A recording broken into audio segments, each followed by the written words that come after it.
KBOI 2 News, first at 4. And first at 4, we're on air with breaking news. The Boise River rising. New information just into our newsroom reveals that water in the river is as high as it has been all this year. We have live team coverage. We start with KBOI2 Scott Logan. He's live in downtown Middleton, where people there are hoping to catch a big break. Take a look behind me. This is the Boise River.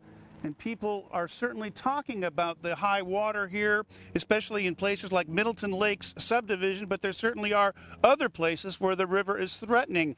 Let's take a look at some video we have of Hubler Airfield. It's on the banks of the river in Canyon County.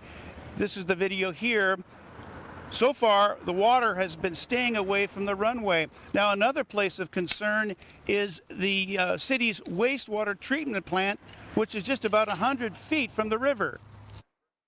Seeing that the releases from Lucky Peak were going to be more, I told our group to come out and make sure that they maintained our berm around the wastewater treatment plant, because we do not want river water commingling with or capturing, getting captured in the lagoons that are here with water that's, some of it's been treated, wastewater that's been treated, and some of it's not been treated.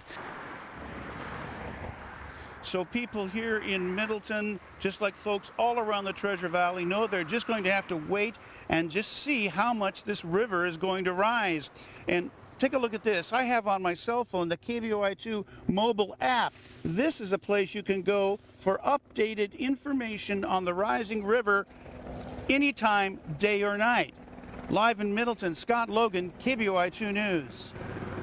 And new at 4, you know, there is a lot of misinformation surrounding the flooding in our area. So today, KBOI2 is separating fact from fiction just for you.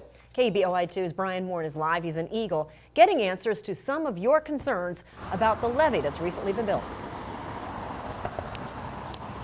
Yeah, Natalie, one of those concerns is what building that levee at that gravel pit might do to the west. I'll get to that in just a minute. Take a look. I'm here at Eagle Road at the South Fork of the Boise River. This isn't by Bardney. We're a little bit south, probably a half mile or so. And that water level is just about up over that bridge support. This river is running high and it is running fast. Now that levee I mentioned, it is upstream from where I'm standing, and the goal of it was to keep the most of the water in the main channel of the South Fork of the Boise River. Other than some localized flooding, as you can see in some of the video we shot about a half hour ago, it's being successful. There is localized flooding though. Now over in Canyon County, some folks are concerned that that levee is sending more water that way, increasing their flood risk.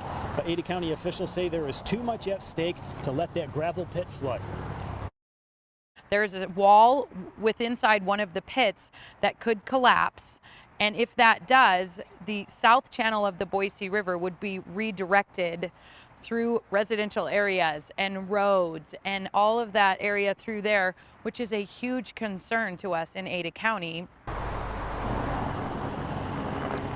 And McGuire says if that flood were to occur, you'd have hundreds of families in shelters, and likely Eagle Road, where I'm standing, would be closed because the water would be going right over top of the roadway. Now, I did talk to water managers at the Bureau of Reclamation, and they told me that with the levee or without the levee, the same amount of water would make its way west into Canyon County. Reporting live in Eagle, Brian Moore, KBOI 2 News. Now, some reservoirs are already filled almost to the top, and more rain can't possibly help.